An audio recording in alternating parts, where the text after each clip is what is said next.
Hello student, मी Ravi sir, Shri Chaundeshwari science academy Ichalkaranji.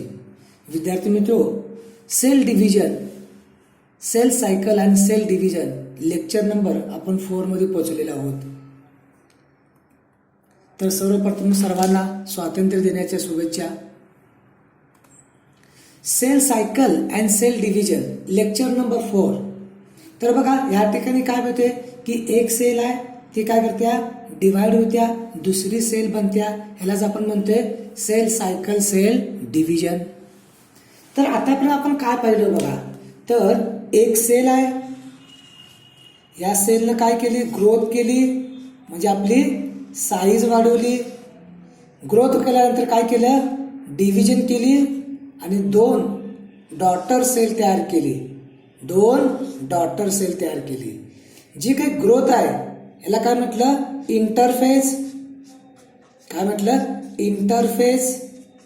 आणि जे डिव्हिजन आहे त्याला काय म्हटलं, मायटोटिक.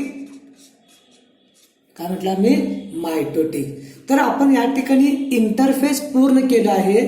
इंटरफेस मध्ये G1, S आणि G2. मला सांगताय की डीएनएचं रेप्लिकेशन कधी होते, मला कमेंट मध्ये सांगा. डीएनएचं रेप्लिकेशन कधी होते हे सांगा.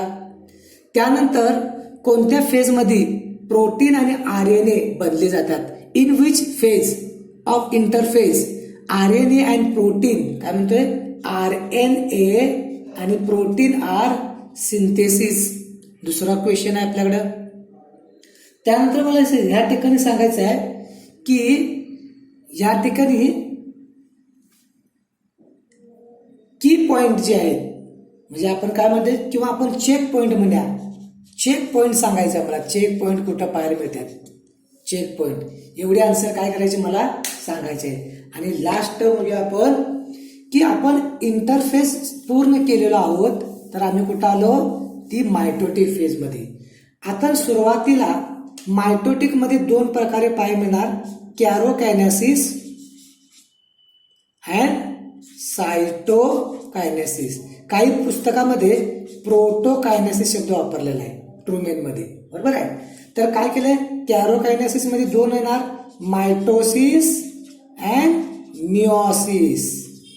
मायटोसिस मध्ये काय होत्यात, पेरेंट मध्ये 2n क्रोमोझोम असेल तर डॉटर सेल मध्ये 2n राहणार. पेरेंट मध्ये हॅप्लॉइड असेल तर डॉटर हॅप्लॉइड राहणार.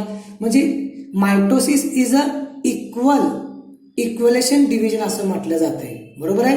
हे सर्व लेक्चर नंबर 3 मध्ये तुम्हाला मी सांगितलं आहे. तर आपण सुरुवात काय करणार आहे बघा, मायटोसिस. आणि मायटोसिस मध्ये मागच्या लेक्चर मध्ये आपण बघितलं होतं की मायटोसिस मध्ये 4 फेज असतात. कुठल्या कुठल्या सांगा, बरोबर आहे, prophase, metaphase, anaphase and telophase. तर यापैकी प्रोफेज आपलं कंप्लीट झालेलं आहे. प्रोफेज मध्ये आपण 3 स्टेज बघितले होतं, early prophase, middle prophase, late prophase. मला सांगताय की लेट प्रोफेजला काय म्हटलं ते कमेंट मध्ये सांगा. लेट प्रोफेजला आपण काय म्हणतो हे कमेंट मध्ये सांगा. तर प्रोफेज मध्ये काय झालं की न्यूक्लिअर इन्व्हॉल्व आहे, न्यूक्लियसची जी मेम्ब्रेन आहे ती डिसअपियर झाली. क्रोमॅटिन थ्रेड काय आलं, कंडेन्स व्हायला लागलं. हे काय आहे या ठिकाणी प्रोफेज. आणि प्रोफेज संपल्यानंतर दुसरी स्टेज आली आपली मेटाफेज. तर आता आपण काय पाहूया, मायटोसिस मधली मेटाफेज बघूया. काय सांगितलं बघा, it take around 1% time of total cell cycle. Cell सायकलचा 1% भाग हा मेटाफेजला लागतोय. It is characterise by complete formation of nuclear spindle apparatus. तुम्हाला सांगतोय की मेटाफेज मध्ये न्यूक्लिअर स्पिंडल ॲपरेट्स जे असं जे स्ट्रक्चर बनतंय सायटोप्लाझम मध्ये, याला काय म्हटलं जातंय, न्यूक्लिअर स्पिंडल ॲपरेट्स असते, बरोबर आहे. हे मायक्रो ट्युब्युल पासून म्हटले असते. कशापासून, मायक्रो ट्युब्युल्स मधून बघूया आपण, बरोबर आहे. त्यानंतर काय झालंय, in metaphase stage chromosome arrange on the equator nuclear spindle apparatus. बघा काय म्हटलंय बघा की मेटाफेज मध्ये समजा हा काही आहे, ॲनिमल मधला सेंट्रोल आहे, सेंट्रोल आहे. हा काय आहे? इक्वेटर आहे. हा काय आहे? इक्वेटर. बघा, मिओसिस 1 आणि मायटोसिस मधले मेटाफेज काय फरक आहे की ह्यामध्ये जे काही क्रोमोझोम आहे असं अरेंज होत्यात की या दोघांमधून इक्वेटर बाहेर पडा पाहिजे. म्हणजे सेंट्रोझोम जे आहे या सेंट्रोझोम मधून काय होतोय? इक्वेटर असा बाहेर पडतोय. म्हणजे काय होणार? अशी एक लाईन दिसायला लागते. बघा, हे महत्वाचं आहे. बघा काय म्हटले सांगा की metaphase stage chromosome arrange themselves on equator nuclear spindle apparatus या पद्धतीनं. Equator is a broadest part of nuclear. बघा, सर्वात मोठा भाग कोण आहे? इक्वेटर. ही इमेज आहे ती तुम्हाला महत्वाचं आहे, लिहून काढत जावा.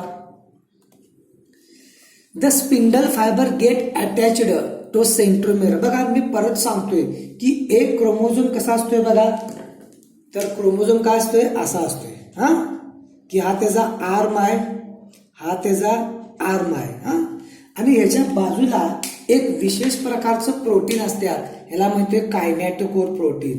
आणि जिथं न्यूक्लियर स्पिंडल फायबर अटॅच होत्यात म्हणजे इथं काय असणार? हा जो सेंट्रोमेरचा भाग आहे हा काय आहे? हा सेंट्रोमेर आहे. हा आर्म असेल तर हा काय आहे सांगा? सेंट्रोमेर दिले का? बघा, नाही आहे. हा दिला बघा सेंट्रोमेर. हा सेंट्रोमेर आहे. सेंट्रोमेरच्या बाजूला रेड कलरचं जे स्ट्रक्चर दिसतंय याला म्हणायचं kinetochore. The spindle fibre get attached centromere to chromosome. The spindle fibre one pole of nuclear spindle fibre. बघा, join another side centromere chromosome. म्हणजे काय म्हणणार की ह्या ठिकाणी हा जो काय क्रोमोझोम आहे इकडं असं खेचला जाईल, हा या साईडला खेचला जाईल, हा या साईडला खेचला जाईल, हा साईडला खेचला जाईल. Centromere chromosome attach spindle fibre. बघा, हे जे स्पिंडल फायबर जे आहे ते सेंट्रोमेरच्या कायनेटोकोर प्रोटीनला अटॅच होणार. तर बघा की आपल्या समोर एक इमेज आहे. बघा, मी जे काही बोललो ती समोर तुमच्याकडं बघा. एक मिनिट. हा काय आहे? बघा की हा एक क्रोमॅटिड, हा एक क्रोमॅटिड आणि हा दुसरा क्रोमॅटिड. हा ही दोन्ही एक आहेत म्हणून याला सिस्टर क्रोमॅटिड म्हटलंय. तर तुम्हाला इथं पिंक कलरचं जे स्ट्रक्चर आहे त्याला कायनेटोकोर म्हटलंय. आणि या कायनेटोकोरला स्पिंडल फायबर अटॅच होत्यात आणि हे अपोजिट पोलला खेचल्याचं काम करतात. आणि मधला जो स्ट्रक्चर आहे याला काय म्हटलो? सेंट्रोझोम. अशा प्रकारे अरेंजमेंट आपल्याला पाहायला मिळते की मेटाफेज मध्ये अशा प्रकारचे अरेंजमेंट असतात की हा इक्वेटर असा सेंट्रोमेर मधून पास होतोय.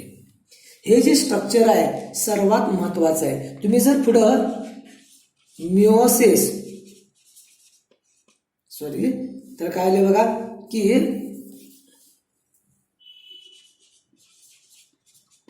तर मिओसिस 1 मध्ये आणि मायटोसिस मध्ये हा फरक आहे. हा जो फरक तुम्हाला पाहायला मिळणार. ठीक आहे.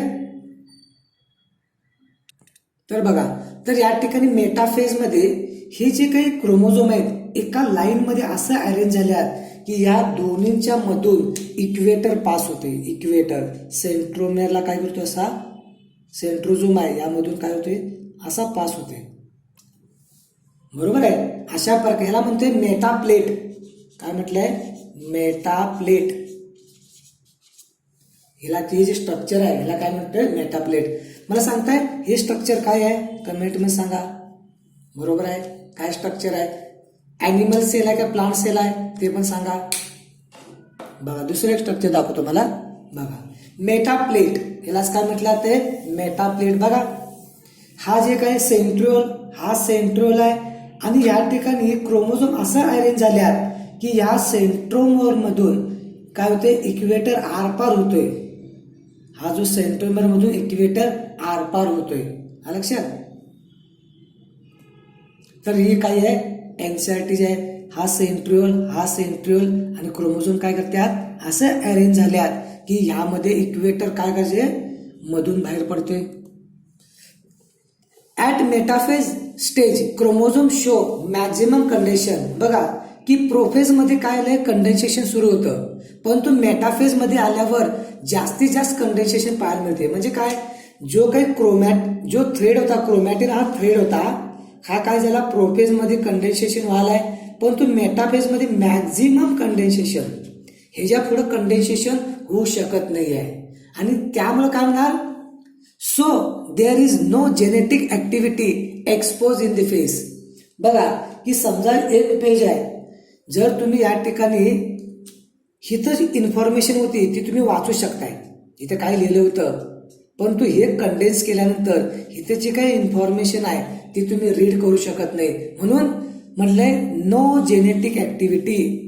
आता यावेळी जेनेटिक ऍक्टिव्हिटी पाहायला मिळणार नाही, कारण का, डीएनए हा काय आहे, डीएनए वर जो मेसेज असतोय कॉपी कोण करणार, mRNA, आणि mRNA काय करणार, सायटोप्लाझम मध्ये जाणार आणि प्रोटीन तयार करणार, आणि या प्रोटीनचं काय होणार, एन्झाईम्स तयार होणार. आता इन्फॉर्मेशन अशा प्रकारे कंडेन्स झालं असेल तर mRNA याची कॉपी करू शकत नाही, म्हणून म्हटले so there is no genetic activity expressed in phase. दुसरं एक महत्वाचं काम आहे, the metaphase give the best count of chromosome. जर तुम्हाला क्रोमोझोम काउंट करायचा असेल तर तुम्ही मेटाफेज स्टेज मध्ये काउंट करू शकताय. ते कसं काय बघा, समजा समोर एक तुम्हाला इमेज आहे, इथे किती आहेत बघा, 1 2 3, तुम्ही म्हणा 6 म्हणणार, असं नसते, तर काय आलं बघा, एक माताकडून आलाय, एक पिताकडून आलं असते, 1 2 3 असं. तर तुम्ही काय करू शकताय की क्रोमोझोम काउंट करू शकताय. समजा ह्युमन बिंग आहे, ह्युमन मध्ये किती आहे, ह्युमन बिंग मध्ये 46 क्रोमोझोम आहेत. हे 46 क्रोमोझोम असं आणणार बघा, 1 2 3 4 5 6 असं डॉट डॉट डॉट डॉट. मग तुम्ही काय करू शकता बघा, मेटाफेज अशी स्टेज आहे की तुम्ही क्रोमोझोम काउंट करू शकताय. In metaphase stage you count chromosome number. Chromosome तुम्ही काय करू शकताय, काउंट करू शकताय, कारण क्रोमोझोमने काय केल्या, असं अरेंज केल्या की या ठिकाणी इक्वेटर सेंट्रोमेर मधून जातोय आणि मेटाप्लेट तयार होत्या, आणि मेटाप्लेट मध्ये अशा प्रकारे अरेंजमेंट झाल्या की क्रोमोझोम तुम्ही काउंट करू शकताय. हा एक IMP MCQ असतोय बघा, हा एक महत्वाचा आणि IMP MCQ तुम्हाला दिसतोय. तर बघा एक समोर आपल्याकडे काय दिसते, अॅनिमेशन दिसते का बघा, तर काय दिसले बघा, तर या ठिकाणी काहीतरी हालचाल दिसाल्या, हे क्रोमोझोम असं अरेंज व्हाल्यात की एक मेटाप्लेट तयार करायचा प्रयत्न करल्यात. परत एकदा बघा, 1 2दा झाले काय बघा, मेटाप्लेट तयार झाल्या. क्रोमोझोम स्वतःला असं अरेंज करून घेतात की इक्वेटर काय पाहिजे, आणि इथं तुम्ही काउंट करू शकताय 1 2 3. किंवा दुसरे बघूया आपण, बघा हे क्रोमोझोम स्वतःला असं अरेंज केल्यात की काय होणार, हे मेटाप्लेट तयार करू शकताय. इथे तुम्ही क्रोमोझोम काउंट करू शकताय.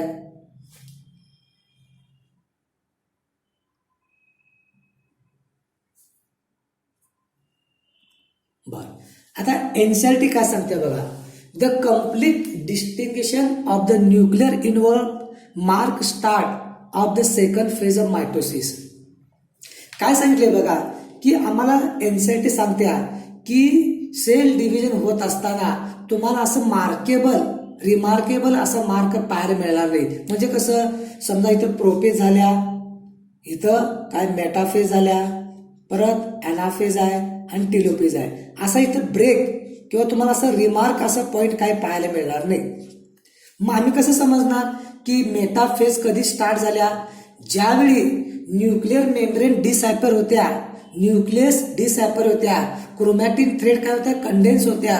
तर यावेळी समजून घ्यायचं की काय झालेलं आहे, प्रोफेज संपलेली आहे आणि आता काय चालू होणार आहे, मायटोसिसची दुसरी स्टेज चालू होणार आहे, त्याचं नाव आहे मेटाफेज. बघा, the complete distinction of nuclear involve mark start second phase of mitosis. Hence chromosome are spread through the cytoplasm of the cell. आता काय सांगतात बघा की काय घडलं की ही एक सेल आहे, ह्या सेलच्या आत काही आहे, हा न्यूक्लियस आहे, आणि ह्या न्यूक्लियसच्या आत काही आहे, डीएनए आहे, क्रोमॅटिन थ्रेड आहे. आता मी काय सांगतोय बघा, ज्यावेळी तुम्ही जर न्यूक्लियसची मेम्ब्रेन जर डिसअपिअर केला तर हा जो डीएनए कुठं आला असेल सांगा. बरोबर आहे, आपण काय म्हणणार, हा डीएनए सर्व सायटोप्लाझम मध्ये एक्सपोज झाला असेल. कारण न्यूक्लियसची मेम्ब्रेन जर तुम्ही काढला तर डीएनए काय आला, यो सायटोप्लाझम. हेच म्हणतात बघा, chromosome are spread through the cytoplasm. काय आलाय की क्रोमोझोम काय केलं जातात, सायटोप्लाझम मध्ये आलेले आहेत. By this stage condensation of chromosome complete and they can be observe clearly microscope. काय झालं बघा की मेटाफेज मध्ये कंडेन्सेशन काय झाले, कंप्लीट झाल्यामुळं की तुम्हाला या ठिकाणी मायक्रोस्कोप मधून तुम्ही त्याला पाहू शकताय. That can be observe clearly under microscope. This stage which morphology of chromosome is most easily study. जर तुम्हाला मी काय सांगितलं बघा की जर तुम्हाला या ठिकाणी की क्रोमोझोमचं आता मॉर्फोलॉजी म्हणजे काय, एक्सटर्नल अपॅरन्स म्हणजे बाह्य स्वरूप. जर बाह्य स्वरूप जर पाहायचं असेल तर तुम्ही काय करू शकताय की मेटाफेज मगाशी सांगितले तुम्हाला. त्यानंतर नेक्स्ट बघा, जरा कट करूया. At this stage metaphase chromosome made up two sister chromatid. काय झालं बघा की यावेळी दोन कसं बनलेले आहेत बघा. सुरुवातीला काय होता, हा एक क्रोमोझोम होता.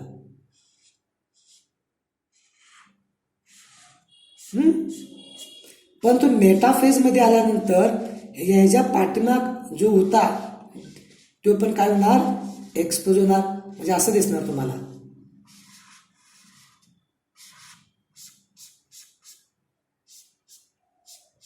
बघा, metaphase chromosome made up two sister. हा एक क्रोमॅटिड, हा सिस्टर आहे, हा एक सिस्टर आहे.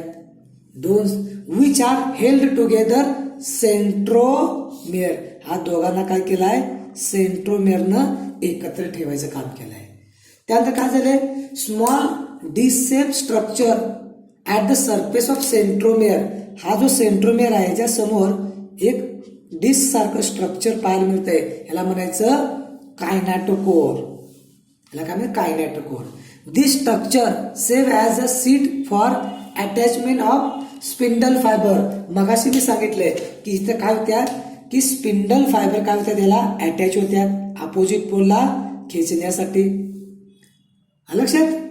आणि त्यामुळे क्रोमोझोम मूव्ह अपोजिट, हा ह्या पोलला मूव्ह करणार आणि हा क्रोमोझोम ह्या अपोजिट साईडला मूव्ह करणार. बघा की एनसीईआरटीने काय दिले बघा, तेच आपण सुरुवातीला समजून घ्यायचा प्रयत्न केलाय. परत बघा, हेन्स काय सांगितलंय बघा, हेन्स मेटाफेज कॅरेक्टरीज बाय काय सांगितलंय, the chromosome coming a lies. बघा, chromosome coming a lies equator. इक्वेटरवर स्वतः असं अरेंज करतात की one chromatid each chromosome connected by kinetochore. बरोबर आहे. Spindle fibre from one pole to and its sister chromatin connected by kinetochore spindle fibre. तर हिने काय काय म्हटलं बघा की मेटाफेज मध्ये काय झालं, मेटाफेज मध्ये काय झालं बघा की हे जे स्ट्रक्चर बनलेलं आहे याला काय म्हटलं, न्यूक्लिअर स्पिंडल ॲपरेट्स. बरोबर आहे. आणि ह्यामध्ये क्रोमोझोम असे अरेंज केल्यात, हा क्रोमोझोम आहे, हा क्रोमोझोम आहे, हा क्रोमोझोम आहे, हा क्रोमोझोम आहे. स्वतःला असे अरेंज केल्यात की या दोघांच्या मधून इक्वेटर पार होते. बरोबर आहे. त्यानंतर one chromatid each chromosome connected by kinetochore. यांच्या दोन्ही बाजूला काय आहे, कायनेटोकोर प्रोटीन आहे प्रत्येकाला. Kinetochore to spindle fibre one pole attach. इथे काय करणार, स्पिंडल फायबर काय केले जातात, अटॅच होत्यात आणि अपोजिट पोलला खेचतात, अपोजिट पोलला खेचतात, हे अपोजिट पोलला खेचतात, अपोजिट पोलला खेचतात. Chromatid conserve by the kineto spindle fibre opposite pole. हे सांगितलंय. तुम्हाला पाहिजे असेल तर काय करा, ह्याच्याच खाली ह्याची छोटीशी इमेज तुम्ही नोटबुक मध्ये काढा. A plane element of chromosome metaphase refer to as metaplate. असं जे स्ट्रक्चर आहे यालाच काय म्हटलंय, मेटाप्लेट. आणि या ठिकाणी क्रोमोझोम नंबर काउंट करू शकताय 1 2 3. आता म्हटलंय the key point of metaphase. मेटाफेजचं वैशिष्ट्य काय?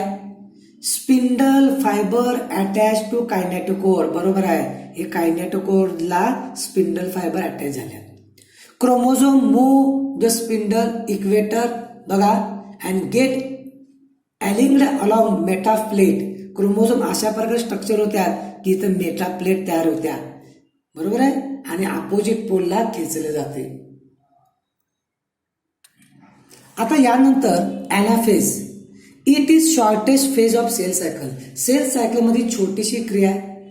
It take place 0.5% time of total cycle. Total cell सायकलच्या 0.5 इतका कालावधी लागणार.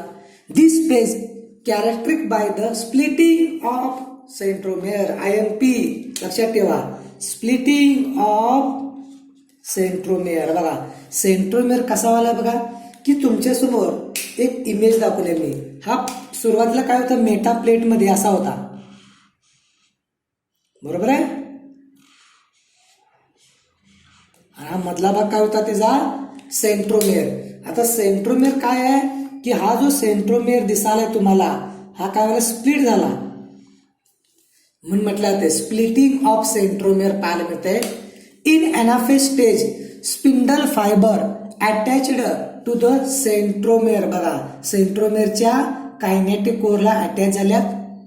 बरोबर आहे, बघा एकदम महत्वाची स्टेप आहे की काय झाले आता मेटाफेज पेक्षा दुसरं स्ट्रक्चर पाहायला मिळाले की हे जे क्रोमोझोम आहेत या क्रोमोझोमचा सेंट्रोमेअर आहे आता स्प्लिट झालेला आहे आणि अपोजिट पोलला खेचले जाते.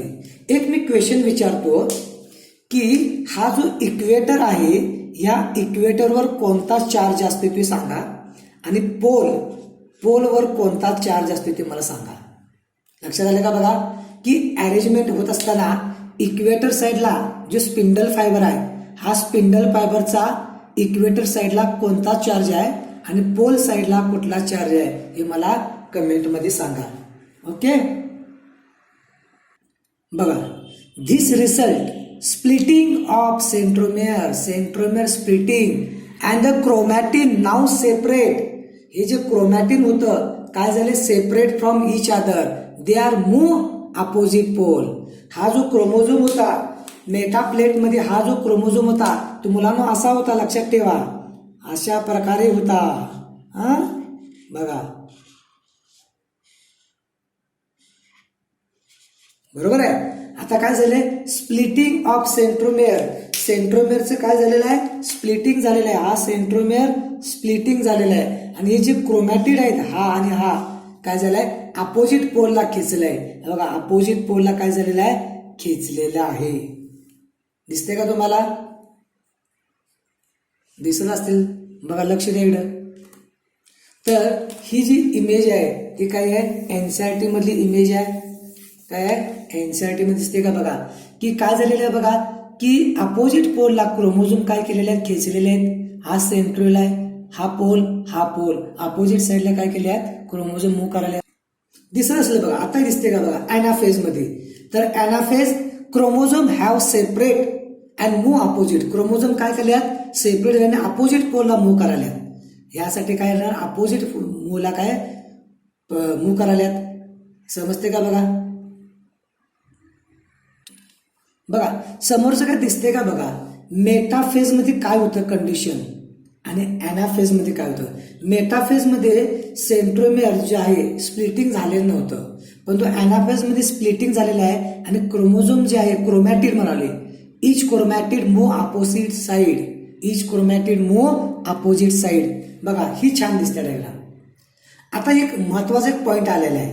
काय म्हटलंय बघा in anaphase 3 type of nuclear spindle apparatus. थोडंसं जादाची माहिती आहे की ह्या ठिकाणी 3 प्रकारचे फायबर पाहायला मिळते ॲनाफेज मध्ये. Continuous fibre. कंटिन्युअस म्हणजे कुठला असणार बघा इथं आहे बघा, इथून चालू झाला इथेपर्यंत याला काय म्हटलं मी कंटिन्युअस फायबर. 1 नंबर याला दिलं मी. बघा ह्या पोलला चालू झाले आणि त्या पोल पर्यंत काय करतोय बघा, या पोलला चालू झालेला फायबर आहे तो या पोल पर्यंत दिसतो. याला म्हणायचं कंटिन्युअस फायबर. बघा, connect pole to pole, pole to pole. दुसरं दिसते तुम्हाला chromosomal fibre connect to centromere with pole. बघा, हा सेंट्रोमेअर आणि पोलला खेचलाय. बघा काय दिसते का तुम्हाला?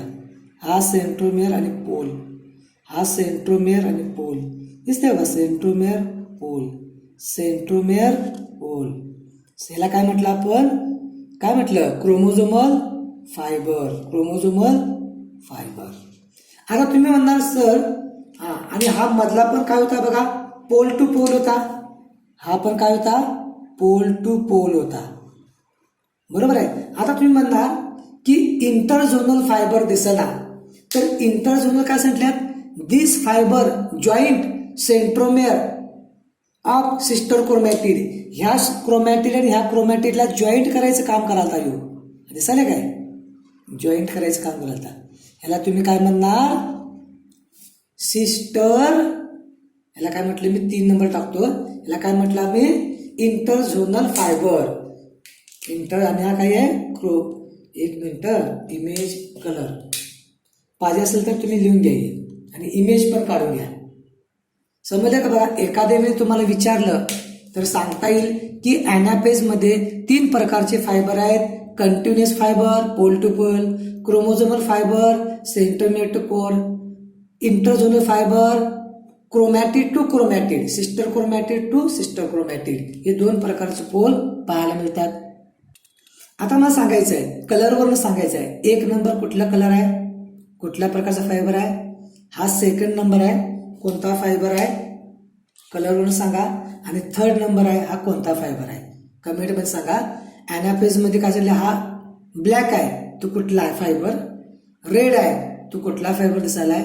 आणि ब्लू आहे, तो कोणता फायबर आहे? लगेच रिवाइज करायचं आपल्याला. In anaphase centromere centrosomal movement toward opposite. बघा, सेंट्रोझोम जे आहे तो काय करतोय? सॉरी, क्रोमोझोम जे आहे तो अपोजिट साईडला मूव्ह करतोय. परत एकदा बघूया. In anaphase centrosomal movement towards opposite. जो सेंट्रोझोम जे मुवमेंट आहे अपोजिटला पाय मिळतात. The set of chromosome study anaphase. हा महत्वाचा आहे बघा. जर तुम्हाला क्रोमोझोमचा सेप आकारची स्टडी करायची असेल तर तुम्हाला ॲनाफेज, मायटोसिस मध्ये ॲनाफेजचा उपयोग होईल. आता विचारले बघा, set and number both together metaphase. जर असं पण असू शकते, तुम्हाला काउंट पण करायचं आहे आणि सेप पण बघायचं असेल तर काय गोष्ट? मेटाफेज आहे पण आन्सर आहे. तर बघा की आपल्यासमोर या ठिकाणी ॲनिमेशन दिसते, जरा नजर लावा तुम्ही. तर काय आले बघा? बघा, हे जे क्रोमोझोम दिसलं ब्ल्यू, अपोजिट साईडला खेचलं चाललेत बघा. स्पिंडल पापे काय करतात? ह्या अपोजिट पोलला खेचायचा प्रयत्न करतात. मला दिसलं काय? दिसते व्यवस्थित. अनेक बघूया आपण. बघा, मेटाफेज मध्ये काय झालंय? ही जी मेटा प्लेट तयार होती, आता काय झालंय बघा? हे जरा असं चुकीचं आहे. मेटा प्लेट दिसाल्या. आपण हेच बघूया ॲनिमेशन, हेच बरोबर आहे. काय आहे? मेटाफेज. ओके. आता काय करूया? एनसीईआरटी मध्ये काय सांगते बघूया. Anaphase at the one set of anaphase each chromosome arrange the metaphase plate splitting simultaneously and 2 daughter chromatin now refer as chromosome of the new daughter nuclei begin to migrate towards the opposite pole. मगाशी काय सांगितले बघा की metaphase मध्ये काय झाले बघा, sorry anaphase मध्ये काय झाले? 1 मिनिट लक्ष द्या. एक तुम्हाला मी हिंट सांगतो की क्रोमोझोम कसं काउंट करायचं. हा बघा, समजा पहिले एक बघा, हा क्रोमोझोम आहे.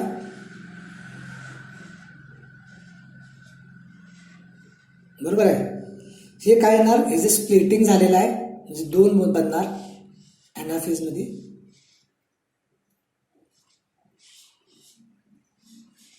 तुम्हाला काय करायला पाहिजे माहिती काय? जर तुम्हाला की नंबर ऑफ क्रोमोझोम काउंट करायचा असेल तर नंबर ऑफ काय करायला पाहिजे तुम्हाला? सेंट्रोमेअर. हा जो सेंट्रोमेअर आहे ना, सेंट्रोमेअर करा. सेंट्रोमेअर 1 आहे, सेंट्रोमेअर 1, 2. अशा प्रकारे आपण क्रोमोझोमला काउंट करू शकतो. लक्षात ठेवा. लक्षात. त्यानंतर काय सांगितलंय बघा की each chromosome move away from equator plate. The centromere of each chromosome towards pole and hence leading edge with the arm and chromosome trail behind. काय होले बघा की ह्या ठिकाणी थोडस चेंज व्हायला लागले. काय व्हायले की जे काही स्पिंडल फायबर तयार झालेला आहे बघा, मी काय म्हणाले की हा त्याचा इक्वेटर आहे, हा काय आहे इक्वेटर आहे. हे न्यूक्लिअर स्पिंडल ॲपरेट्स मी तयार केलं. हा ॲनिमल मधला काय आहे सेंट्रिओल आहे. एक फुटबॉलचं मैदान आहे. लक्षात ठेवा. आता काय झाले की क्रोमोझोम या ठिकाणी स्प्लिटिंग झाल्यामुळं सेंट्रोमियर काय झाले की मूव्ह करत असताना यावेळी तुम्हाला एक शेप पाहायला मिळतोय.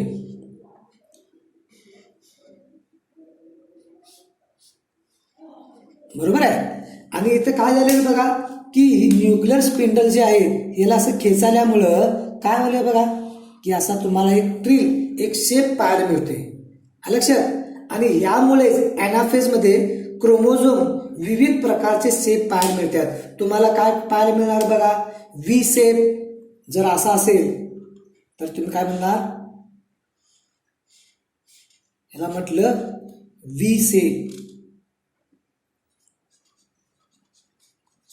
बरोबर आहे. समजा थोडासा एक लहान मोठा झाला, हा काय झाला एल शेप.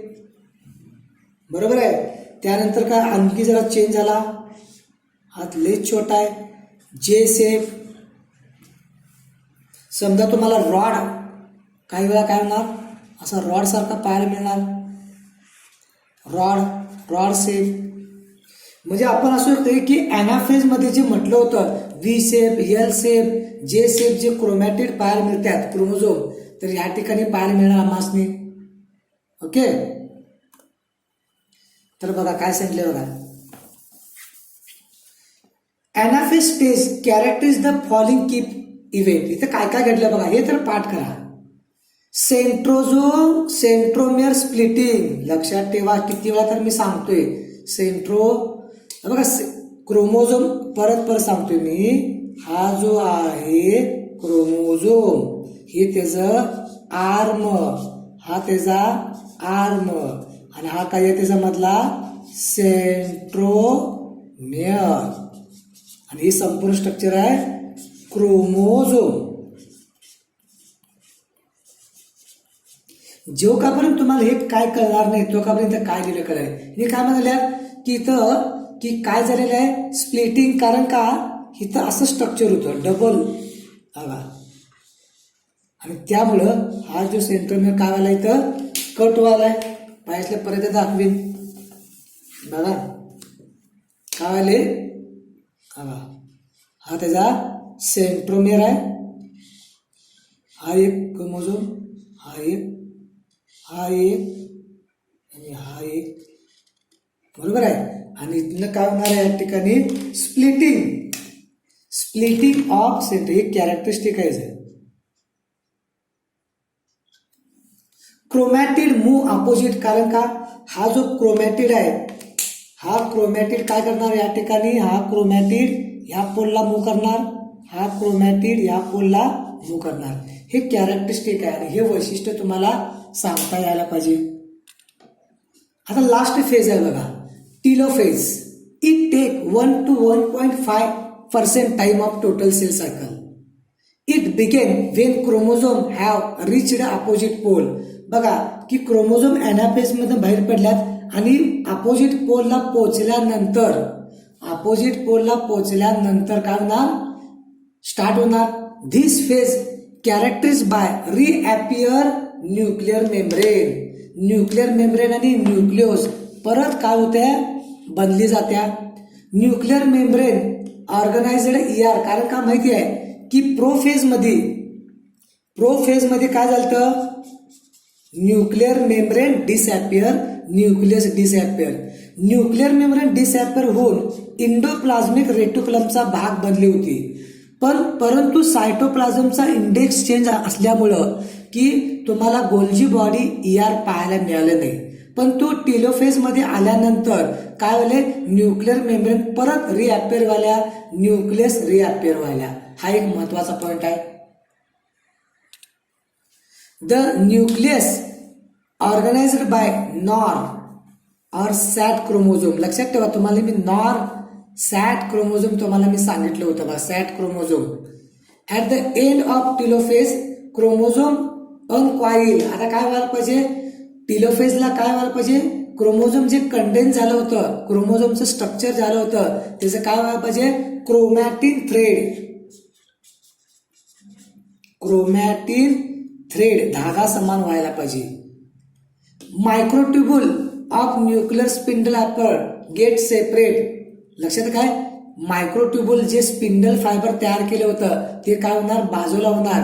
म्हणजे या ठिकाणी न्यूक्लिअर स्पिंडल ऍपर डिसऍपर झालेलं असणार, नष्ट. बघा तर काय झालं बघा की ह्या ठिकाणी जे न्यूक्लिअर मेम्ब्रेन रिअपिअर व्हायला आणि हे क्रोमॅटिन जे थ्रेड आहे, क्रोमोझोम आहे ते डिकंडेन्स व्हायला. द क्रोमोझोम ऍट पोल अपोजिटला गेलेले आहेत and begin more diffuse. The nuclear involve reform the cytoplasm may divide. आता काय होणार आहे, सायटोप्लाझमचे डिव्हिजन होणार आहे. मला एक आन्सर करायचं आहे की ॲनिमल सेलमध्ये सायटोप्लाझमचे डिव्हिजन कशा प्रकारे होते आणि प्लांटमध्ये कशा वगैरे होते. ओके, आता हे संपूर्ण झाल्यानंतर एनसीईआरटी काय म्हणते बघा, at the beginning of final stage of mitosis. मायटोसिसची सर्वात लास्ट स्टेज कुठली आहे, टेलोफेज. पहिली कुठली होती सांगा, प्रोफेज. दुसरी metaphase. Second, third one anaphase आणि last one telophase. Chromosome have reached the respective opposite pole. लक्षात ठेवा, क्रोमोझोम जे आहे, मी सारखं सांगतोय तुम्हाला, हे काय आहे, न्यूक्लिअर स्पिंडल ऍपर्स आहे, बरोबर आहे. आणि हे काही आहेत, सेंट्रिओल्स आहेत, म्हणजे या पोल आहेत. इथं काय झालेलं आहे, हे जे क्रोमोझोम जे आहेत, हे क्रोमोझोम काय झाले तर बघा इथं पोच झाल्यात. काय झाल्यात, क्रोमोझोम काय झाल्यात, इथं टच झालेले आहेत. लक्षात. आणि pole decondense and lose their individuality, त्याचे स्वातंत्र्य गेले. The individual chromosome can no longer seen and chromatic thread material. आता काय होणार, हे असं नाही राहणार, हे काय होणार, हे थ्रेड समान राहणार. हे क्रोमोझोम जे स्ट्रक्चर होतं ना, आता काय होणार, थ्रेड समान होणार. This stage we show following की पॉइंट. तुम्हाला टेलोफेज मध्ये काय सांगता येईल बघा, एक chromosome cluster of opposite. Cluster म्हणजे गुच्छा, बंच म्हणूया. And their identity loss. Identity कधी होती बघा, हे असं स्ट्रक्चर होतं तेव्हा त्याची ओळख होती, हे क्रोमोझोम होता. किंवा असं म्हणतो मी तुम्हाला, समजा हा डिकंडेन्स झाला तर काय होणार, असा थ्रेड होणार आहे, धागा, बरोबर आहे. आणि त्यामुळे त्याची ओळख निघून जाणार. Nuclear involve assembly around chromosome cluster. आता काय व्हाले की न्यूक्लिअर मेम्ब्रेन बनाल्या. Nucleus Golgi complex form. हे संपूर्ण महत्वाचे पॉईंट आहेत. तर एक तुम्हाला ॲनिमेशन आहे, पाहिलं तर चालते, नेमकं काय काय व्हाले बघा. आलं काय, कुठल्या फेजमध्ये क्रोमोझोम बघा, मेटाप्लेट, एनाफेज. आता अपोजिट पोलला पोचलं. आता परत काय होणार, दोन सेल बनणार बघा आणि परत थ्रेड समान दिसणार.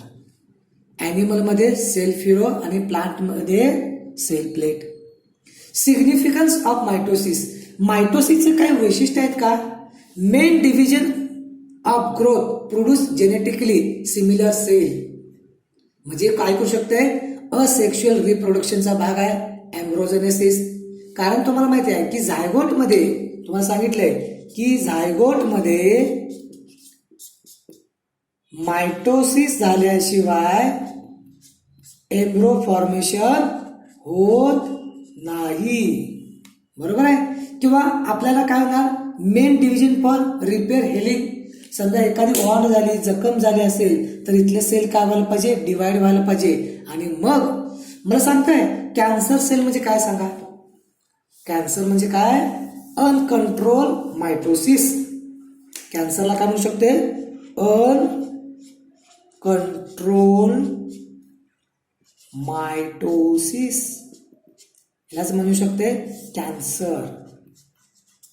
लक्षात ठेवा की ह्या ठिकाणी काय केले बघा की हल्लीच्या काळामध्ये जे की कॅन्सर आहे याची ट्रीटमेंट जी आहे याचं की पॉईंट कुठं असेल तर सेल डिव्हिजन. सेल डिव्हिजनवरच काम चालू आहे की ज्यामुळं कॅन्सर सेलला डेड करता येईल. कॅन्सर सेलमध्ये कोणतं प्रोटीनला आपण सप्रेस केलं तर कॅन्सर होणार नाही. ठीक आहे, ते हायर लेवलवरचा भाग आहे. तर काय मायटोसिस और मायटोसिसला काय म्हटलंय बघा इक्वेशनल डिव्हिजन. का म्हटले सांगा, कारण क्रोमोझोम आहे पेरेंटमध्ये जेवढं असतात तेवढंच डॉक्टरमध्ये असतात. Equation usually restricted diploid cell only. Mitosis काय आहे डिप्लॉइड सेल मध्ये. हाऊ यार सम बघा काय सांगितलं मायटोसिस किंवा बघा जरासं मी चुकलं की मायटोसिस जे इक्वेट डिव्हिजन आहे रिस्ट्रक्टेड डिप्लॉइड सेल. डिप्लॉइड सेलमध्ये या ठिकाणी मायटोसिस होत नाही तर काय होते मिओसिस होते. In some lower plant and the special some special insect haploid cell also divide mitosis. बरोबर आहे. It is very essential for understand significant of this division life of organism. Mitosis usually result in the production of diploid daughter cell आणि identical genetical. कारण का पेरेंटमध्ये जेवढं chromosome असतात तेवढंच डॉटरमध्ये असतात. Parent हे नसेल तर डॉटरमध्ये पण तेवढेच सेल येतात आणि यालाच म्हटले identical genetical complement. The growth of multicellular organism due to mitosis. मग जे सांगितलं तुम्हाला आपण काय human being single cell zygote आहे. झायगोटमध्ये झालं मायटोसिस, एम्ब्रोजेनेसिस झालं, ऑर्गन बनलं आणि बॉडी बनली. म्हणजे युनिसेल जो ऑर्गॅनिझम आहे तो मल्टीसेल्युलर बनण्यासाठी मायटोसिसची रिक्वायरमेंट आहे. Cell grow result disturb between ratio nucleus and cytoplasm. मी म्हणते सेल या ठिकाणी ग्रोथ केल्यानंतर सेलच्या आतला न्यूक्लियस सायटोप्लाझमिक रेशो बिघडतोय आणि त्यामुळे सेलला काय करावे लागते डिवाइड करावे लागतोय. Therefore became essential for cell divide to restore nucleus cytoplasm ratio. आणि यासाठी सेल काय करत्या डिवाइड होत्या. लास्ट पॉइंट आहे very significant contribution of mitosis as the cell repair. बघा ज्या ठिकाणी सेल जे आहे या ठिकाणी एखादी जखम झाली असेल वॉन्ड झाली असेल तर सेल काय करतात तिथं मायटोसिस करून काय करतात ती वॉन्ड जखम पूर्ण करतात. हे महत्वाचा रोल आहे. The cell of upper layer epidermis, ज्या वरची जी लेअर आहे ती इपिडर्मिस आहे. लायनिंग गट म्हणजे इंटेस्टाईनची lining. Blood cell RBC WBC जे आहे सेल बिगेन कॉन्स्टंटली रिप्लेस. तुम्हाला माहिती असेल की आरबीसी जी आहे आरबीसी 120 डेड होत्या. बरोबर आहे. मग या ठिकाणी काय होणार परत नवीन बनताना त्याला रिप्लेस करण्यासाठी सेल डिवाइड करायला पाहिजे. Mitotic division of meristematic tissue apical and lateral cambium result continuous growth of plant. बघा की प्लांटमध्ये जे काही डेव्हलपमेंट आहे कशी आहे बघा सांगू शकताय. प्लांटची डेव्हलपमेंट काय आहे अनलिमिटेड आहे पण लोकलाइज्ड आहे. लोकलाइज्ड म्हणजे काय होणार प्लांटचा शूटचा भाग ग्रो होतोय आणि रूटचा भाग खालच्या बाजूला ग्रो होतोय. कारण का यामध्ये मेरिस्टेमॅटिक टिश्यू आहेत. मेरिस्टेमॅटिक टिश्यू आहेत ॲपिकल मेरिस्टेमॅटिक आहेत आणि यामध्ये काय आहे ऑक्झिन नावाचा हार्मोन आहे. कुठला ऑक्झिन नावाचा हार्मोन आहे तो सेल डिव्हिजनला काय करतोय प्रमोट करत असतोय आणि त्यामुळे तुम्हाला प्लांट खालच्या दोन्ही साईडला असा ग्रो होताना तुम्हाला पाहायला मिळतोय कंटिन्युअस लाईफ मध्ये. तर इथं आपला या ठिकाणी हा लेसन काय सॉरी हा जो लेक्चर आहे तो कम्प्लीट होतोय. विद्यार्थी मित्र तुम्हाला सेल सायकल सेल डिव्हिजन हा लेक्चर आवडत असेल बरोबर आहे. आपण एक प्रयत्न करू शकतोय की तुम्हाला जास्तीत जास्त समजावून सांगण्याचा. कारण का ह्या ब्लॅकबोर्डवर आपल्याला पाहिजे त्या इमेज आपण घेऊ शकत नाही आहे बरोबर आहे आणि त्यामुळे त्या बायोलॉजीचा इंटरेस्ट थोडासा कमी राहतोय. म्हणून काही लोकांना बायोलॉजी का आवडत नाही की त्यांना व्हिज्युअल अशा इमेज पाहायला मिळत नाही. तुम्हाला ते पाहण्यासाठी आपण काय करतोय, अशा प्रकारचे रेकॉर्डिंग करत असतोय. जर मुलांना आवडत असेल तर तुम्ही काय करा, सबस्क्राईब करत जावा. त्यामुळे माझा होप्स वाढेल. तुम्हाला आणखी काही नवीन नवीन टॉपिकवर तुम्हाला या ठिकाणी लेक्चर पाहायला मिळेल. आपण नीटमध्ये जवळजवळ 5 ते 6 टॉपिक तुम्हाला प्लेलिस्टमध्ये सोडलेले आहेत. Okay, bye.